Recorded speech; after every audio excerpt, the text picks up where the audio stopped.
If you say that if your sort of fears are extreme abandonment, separation, anxiety, need physical presence, reassurance, and narcissistic supply, could those be used to challenge you to change your behaviours? For example, if you were able to maybe see your child, would that be able to, from social services maybe or something like that, that prevents you from seeing the child? Would that encourage you to change your ways, or would that be just temporary to mask the play with professionals? Had we been infinite beings living in infinite time, the question would have been relevant. I think if you get your narcissist to change his ways for 10 years, that's what you need. And the answer is yes, behavior modification of narcissists is common even in therapeutic settings. In therapy, CBT or whatever, schema therapy, EMDR, there have been demonstrated results with narcissists of behavior change, leveraging their grandiosity and other aspects of narcissism. So yes, of course, narcissists are optimizing machines, and if you present a right set of incentives and disincentives, the narcissist will react. Or, put more colloquially, if you threaten the narcissist, he will modify his behavior. If you're asking if this modification of behavior is real, I will tell you how is that relevant. And if you ask if it will last, no, it will not last. It will last as long as the incentives will last. So it's mainly threats that need to be used? Threats can be used, promises can be used. For example, if you suddenly begin to supply the narcissist with narcissistic supply, you can provide the narcissist with supply in a subtle way.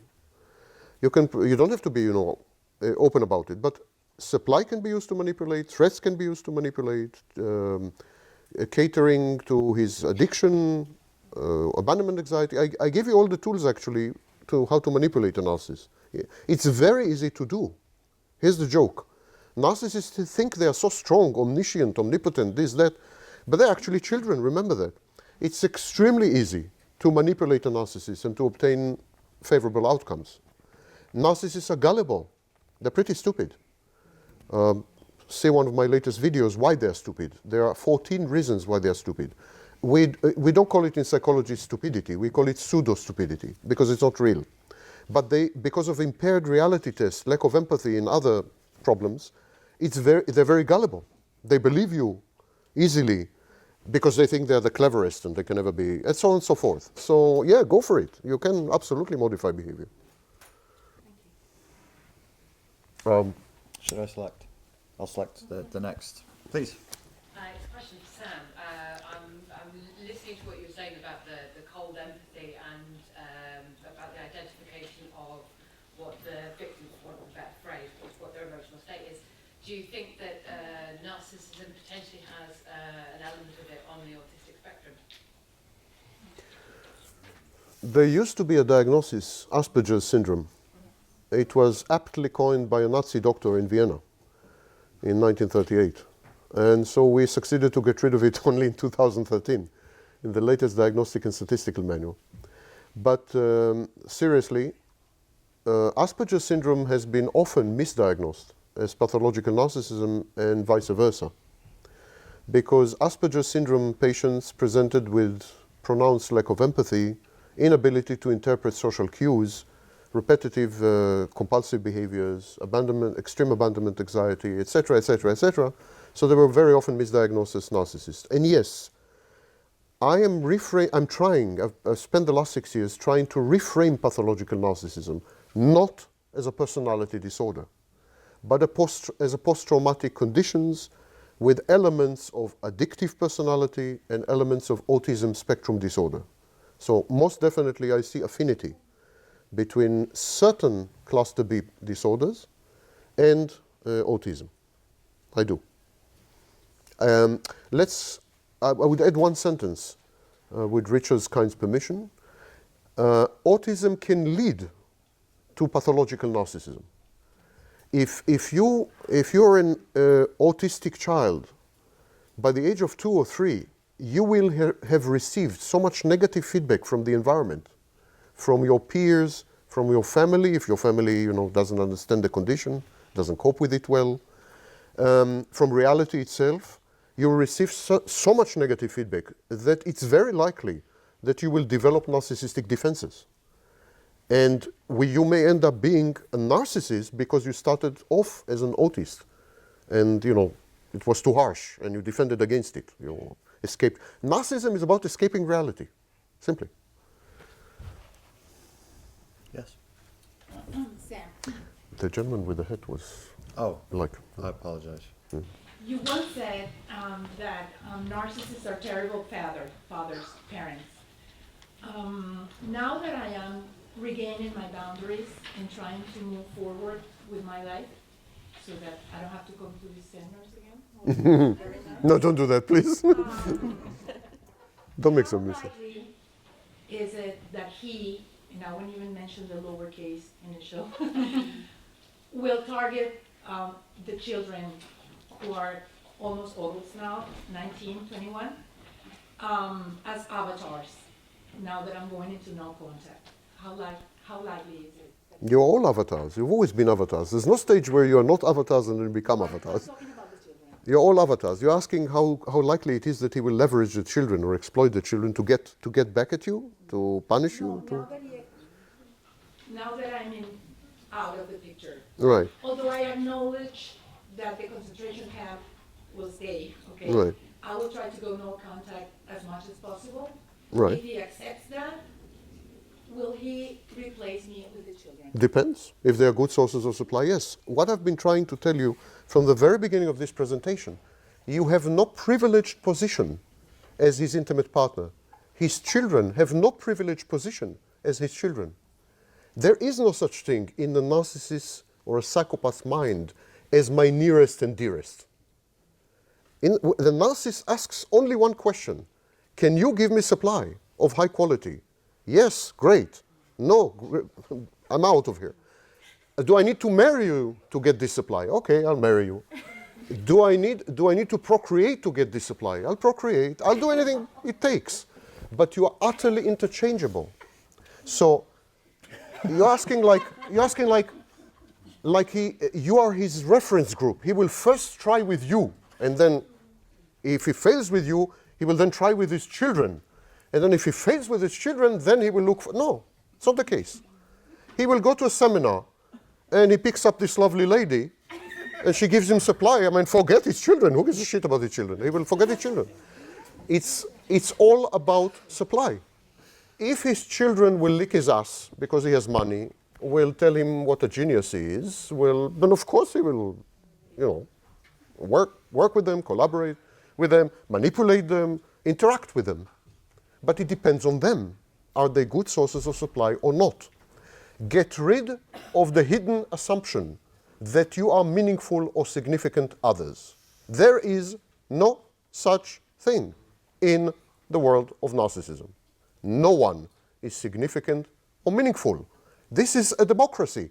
One man, one vote. Right? And you end up usually electing Trump.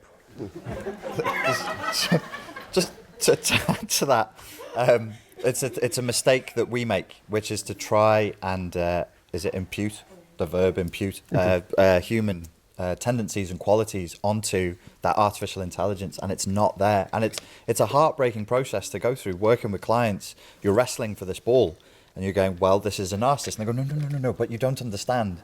Trying to go back to the hard drive in which there is humanity there.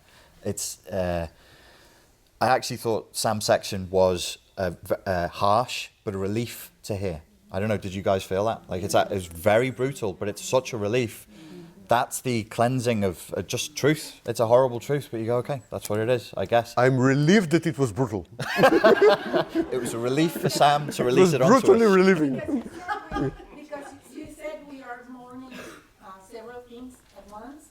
I'm also mourning the disappearance of the father of my children. As a mother, you can accept that you are interchangeable. As a mother, I mean, you cannot, you hope that at least for the children, there would be something. None of you has any special or privileged position. You are potential sources of supply. As long as my my intimate partner provides me with intimate partner, again, I mean, the language crumbles. We can't even use language anymore. As long as my As long as the person in my life provides me, the permanent person in my life, provides me with narcissistic supply, I will idealize her, cathex her. Do you know what is cathexis? Invest in her emotionally. I will keep her in my life. I will treat her in a special way because she's a source of supply. I would treat my car, my luxury car, in a special way. This is a luxury car. But the minute the function ceases, the person ceases. You do not exist except as functions and sources of supply. I don't know how to get this through your head. Stop using mother, father, husband, spouse, children. These are designations for lower, lesser mortals. We have written the Bible. We don't use such things. In the eyes of God, you are all equal. You know? I once asked Sam about an ex of mine and what she would do next in the relationship, and he said, "When the lawnmower is broken, I buy a new lawnmower." We're lawnmowers, and we're expendable to that extent. I missed you before, sir, but you did have your hand up. I'd like to introduce myself as your good neighbor. I'm from Jordan. From? A good neighbor. Georgia? Jordan. Ah, from Jordan. Yeah. Ahlan wa sahlan. Oh, wait. Oh, well. I'm from New York. Do you speak Arabic or not? I'm a foreigner. بحكي عربي. درست اللغة الأدبية في المدرسة. No, you didn't. There's 2 points if I may, please. One, I'd like to actually know if you are abusing. May 20th, 2017, my life derailed. I thought it was my family doing it. Until my birthday this year, when my younger brother took me to a psychiatrist and was about to put me on psychosis medication. And then I was gaslit without knowing what it is until August. The funny thing, May 20th, I started documenting. I told the producer in LA, he was going to produce a movie called A Beautiful Life Unlived. August 20th, I've heard about narcissism for the first time in my life. But in a week, I learned and researched, and I'm sorry, the lights were on, and I saw everything. You were transparent to me, and you could not. And my younger brother, he's very successful, private jet, the whole thing, and people used the word jealousy years ago, and my mom was like, "What does he have to be jealous of? It's envy," and that's what his target. But I made no contact since August. But he's used my family to actually have me kidnapped in Spain, sent to LA, brought back, been used like a yo-yo. So, do you know that you're actually doing this? But I personally did not kidnap you. I mean, I don't have recollection of. I may have. I don't know. When was it? August. I have to ask Lydia. I mean, I'm kidnapping people on a regular basis. I just don't remember you specifically. No, I understand your pain. Listen, yes, we know, of course, we know what we're doing. Yes. One of the greatest myths in the giant ocean of misinformation, nonsense, and other inanities about narcissism, one of the greatest myths is that narcissists are not self-aware. Narcissists, vast majority of narcissists are utterly self-aware. Moreover, if you go to a narcissist and say, "Do you know that you're doing this, this, and this, and do you know that you're a narcissist?" many of them will resist the label. But even those who don't resist the label, they're proud of who they are. Narcissists are emotionally invested in their disorder. Many narcissists will tell you this is the next step in the evolutionary ladder. We are the next step. You are we are the next form of humanity. So there is a lot of pride. We are going to have narcissist parades, with confetti and everything. So there's a lot of pride developing. I must admit that academia is helping this trend. We are starting to have literature that says that narcissism and psychopathy are positive adaptations, that narcissists and psychopaths should be in positions of power.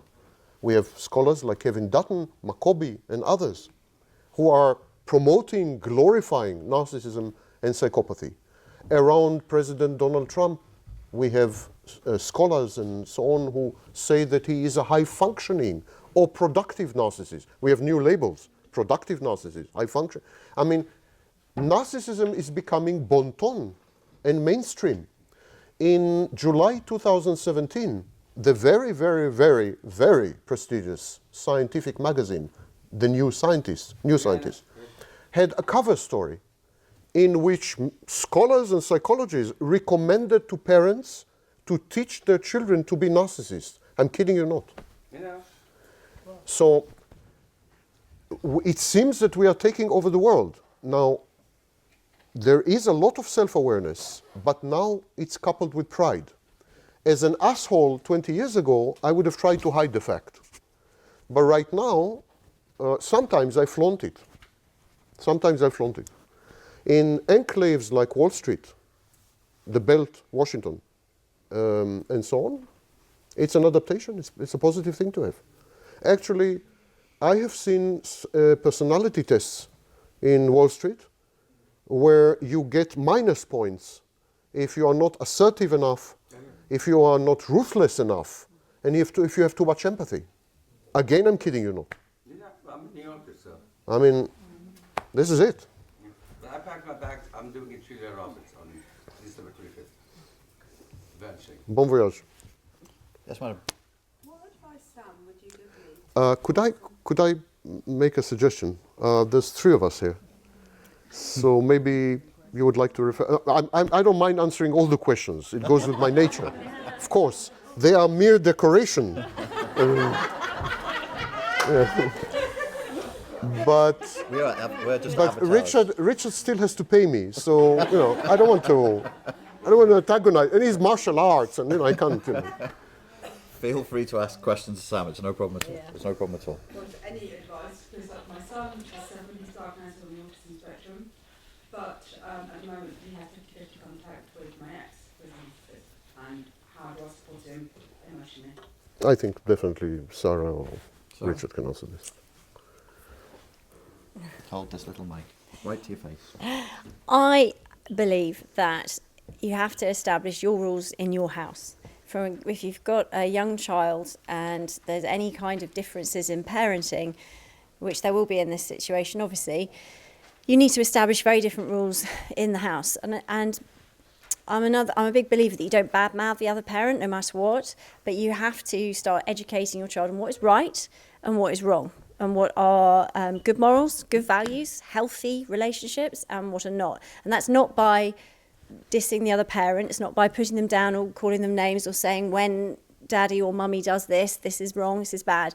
It is simply by establishing very clear boundaries in your house. So, for example, no lies, no bullying, no shouting.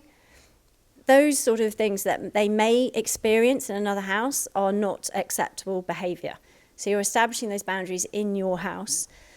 And being that one responsible, stable parent with unconditional love, and teaching them that is a relationship that they can have with a human being and a parent is really, really important. So that would be my advice to start with. But I'm sure Richard has something else to say. Lydia, I think in this question you can definitely contribute. Would you like? This is Lydia Rangelovska. She's my wife, my long-suffering wife. And Lydia had, in recent years, 2-3 years, Lydia made some, in my view, substantial contributions to the study of shame in relation to narcissism and relationship between codependency and narcissism. And I think she could answer your question in an interesting way. Is it on? The fairy Okay. close to your mouth. I tackled this narcissism, the child, the true self in narcissist. I lived with a psychopathic mother, narcissistic mother, full-fledged psychopath of a sister. So these are recent discoveries, but also proven. Why am I saying proven? Because it's very important. I'm sorry now, I can't breathe. It's very important for every person to know, to learn how to believe in what they feel. So in the absence, and there was someone, I think it was you, who asked about narcissistic mothers, right? Just when you were talking, you just discovered that I was a narcissist till the age of 45 and life was bloody great. changed after I became empath and in a relationship with a real narcissist. I found out that it was the role of a mother Yeah. that was most important in the creation of a person, in a child. Yeah. It's not only to be physically present until age of 2, but it's also the responsibility of the mother to validate the real emotions of a child, not to reject the child and says, "Wow, you're asking stupid questions," but to take the child for the hand and teach the child how to sense, to recognize the smells, to hug the child, to notice and to make distinction for human smells. This is your mother's smell. And This you're is saying your that father's narcissistic smell. mothers cannot do all this? Don't do all this? No, narcissistic mothers are not there for their children. They're not absent completely. The narcissistic mothers, they don't like No. their children. Their children, as Sam said before, are only commodity to blackmail the father, and maybe in the modern times, just to secure the alimony or pension forever. You know what I'm talking about. And what would you advise this So- lady about 50-50, that the child sees the father, narcissistic father? What would you advise her? What would be your... I mean, Sarah gave advice about, in some way. Look, What would your advice be? I can talk generally about the importance of mothers, because they are the ones who are directly creating the crucial superego, what the Freud will say, or the dark side, the shadow, what Jung said. So all the negative, not validated or properly explained emotions of a child are actually later become inner uncomfort, inner insecurities. So there is low self-esteem, self-worth, and there is a big percentage of a child to turn out to be a narcissist, and as my sister half-sister actually turned to be full-fledged psychopath. It's very sad to discover all this, but it is very simple to explain. It's only about validation of what we feel. Richard said, write, don't type, I will get, don't type, but write. Words are your creation, your expression, what you were forbidden to say it because of the isolation and blah, blah, blah, right? You finally have a valve and you express yourself. And it's very important to talk to your friend and to your enemy, to your inner angel, and whatever there is, everything is dual. Make it one. Understand it, accept it. And yes, try to be wild a little and try to be too polite a little. Yes, play. We are all children. You're allowed to do everything, just don't break laws. Someone might catch you, right, and isolate you. And you will not have the freedom, your personal freedom of feeling yourself. Believe me, you don't owe anything to anyone. Except me, of course. Just leave. So please. I'm wondering if you've got any advice. A child who has been successfully alienated from their mother with a possibly NPD father, who was also alienated from his mother by an NPD father, so it's a trauma reenactment. It runs in the family. Yes, and Unfortunately. I left him when my daughter was 2.5 because I recognised that she was going to be psychologically damaged. Okay. Before I knew what NPD was. She was alienated at 13, she's now 16. Wow. She is presenting with lots of narcissistic behaviour, not CPTSD, I believe she's got self-harm, OCD. Don't think. Blah, blah, blah, blah. No. It's It's wrong. It's wrong. She is 16. Period. You can't give them. You can't diagnose them properly. They are narcissists. But the question I want is, what I'm terrified of is of her becoming a narcissist too. You will know. You will know about it when she will turn 26, 28. Now it's too early. Until then, wait and see. Just you can encourage her to experience more of life, because. I don't have any access to her because I've been completely removed. and So she was. replaced. But what about? Yeah, but as a mother, don't you have some time to see her or something? It's completely isolated. I've been That's replaced. for. She calls someone else her parent. That is for. You mean no visitation or nothing? Nothing. No access? Because I had 50-50, I've got a 50-50 contact order and they threw it out the window. Says It's for the courts to decide. This is to file. This is to file and to change the. And I Eh, recognise that he and was it's raping criminal her when act. she was a child. He told her that she It's was criminal act to separate you fully. It's yeah, especially that she's teenager. Just allow me, because I'm very sensitive to correct usage of terms. And so it's an opportunity to teach. Trauma reenactment is a phrase coined by Van Kolk, who is a trauma expert, possibly the most preeminent trauma expert. I completely disagree with him, but he's a trauma expert. And trauma reenactment is a therapeutic technique. It's when we re-traumatize the patient in order to achieve results, and actually it's a technique I borrowed into my own, the therapy that I developed. So this trauma reenactment, what you described is called intergenerational trauma. Yes. That's the correct term.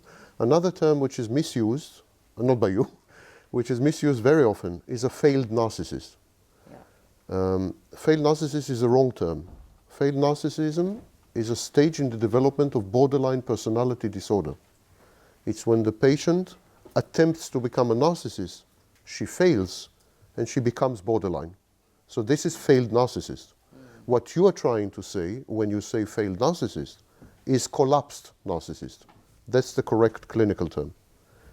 Okay, so just language corner. But Sorry, still, go you can't diagnose a teenager. They are going through massive. Sorry if You I'm have doing influences. that, but I'm aware Okay. of the possibilities, No, the avenues that she may, she's on the cusp. it may. It's not only one both. factor if a person will turn out to be a narcissist. You know, in the same families, the same parents, they equal treatment.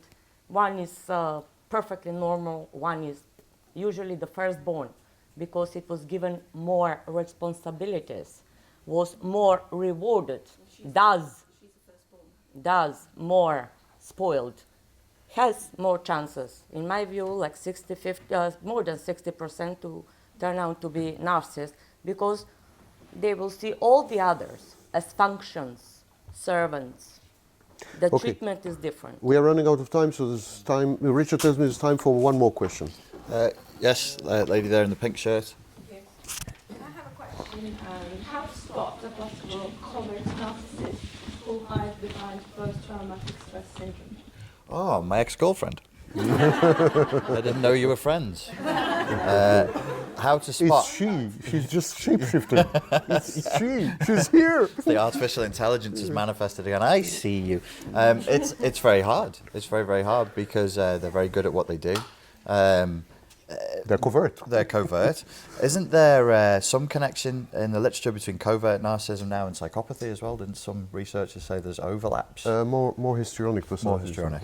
So you get these overlaps where, say, let's not use the terms. If I am hell-bent on convincing people that I am the victim, and I have practiced my whole life to do that, I have no boundaries, I'm a very good phone responder, and I can map people very, very well. I will convince you that I'm a victim, and then when you are rescuing me, I will eat your kidney raw while it's still in you. It's my role. That's your role. I will take it out and serve With it to Sam. Chianti. With Chianti. You should try it. It's really- The best way to spot it, because they can cover so well Mhm. that post-traumatic stress syndrome and vomiting. Let me help you. Because if you research post-traumatic stress syndrome, you see there are some similarities. They are, but then there's this thin line.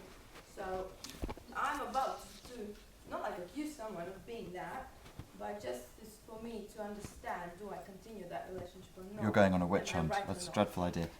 Both Sarah and Sam have something for you on that one, and then we're going to wrap. I think one of the things that happens when you're in a relationship that's not healthy is that you lose touch with your instinct. I'm questioning myself. Yeah. But the reason that you're questioning yourself is because ultimately your instinct is trying to tell you something and you keep pushing that down and you're not listening to it. And what I would say is that you need to get back in touch with trusting your instinct and be aware that your body is trying to tell you something and to listen to it. Sam has a mic. He is the mic. But I'll take another one. Look. Two. He has all the mics. I have all the mics now. Sam, please. You're micless. You're micless. Voiceless. You're micless. I'm mic full. I'm mic full. You're micless. Two comments. Why are you all so obsessed with labeling, diagnosing? I mean, not you personally. I mean, who gives a shit? It's a guy you don't feel comfortable with. He's abusing you. I mean, get the hell out. I don't think it's very important if he happens to be a covert narcissist of the third degree, a malignant narcissist, according to Kernberg, or narcissistic style with third degree malignancy, according to Theodore Millen, in the 1980 edition of Personality Disorders in Daily Life. I really don't think it's very, very, very important. But since you asked the question and it allows me to display my erudition and this I cannot resist, of course. So I will answer you. Even if you don't want, I will answer you. You want? No. Now I will frustrate you. Now I will frustrate you and will not answer you. No, okay, I'm kidding. Don't be so serious. Don't be so serious. Smile. Smile. You're in a Richard Grannon seminar. Smile. The way to distinguish a covert narcissist and someone who is, let's say, promotes his victimhood and so on and so forth, the way to distinguish is, of course, two elements, and that is grandiosity. The covert narcissist is always indirectly grandiose. So he may make claims connected to third parties. So, for example, he may name drop. Let's say, I know this guy, I know this guy. But you always have a grandiose cloud around the covert narcissist. That is one distinguishing feature. Although covert narcissism has been described by Akhtar for the first time in 1989, and everything online, seriously with the exception of Richard, and this I'm serious completely, everything online is wrong, and I mean it. Everything I've ever seen on covert narcissism is wrong, with the exception of Richard, and now this new guy, Said, what's his name? Dr. Said. Yeah, this new guy also made a clinically correct video, but first was Richard. So,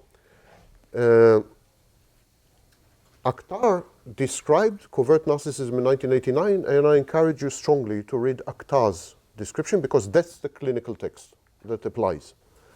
So one of the features is grandiosity, and the second feature that would help you to distinguish is reticence, as we call it in psychology. It's avoidance of exposure. The covert narcissist is a little like vampire with sunshine. He is exact mirror image of the narcissist. Where there's a risk of being exposed, being in the limelight, being praised, he will actually have adverse emotional reaction, which will not happen with someone who just has CPTSD or whatever. So these are the distinguishing features which could help you. You're welcome.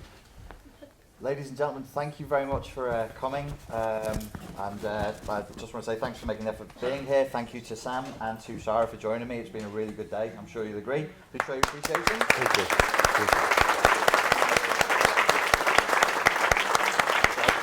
Into the boys. What about the dialogue? If you're here for the dialogue, we will commence in 15 minutes' time.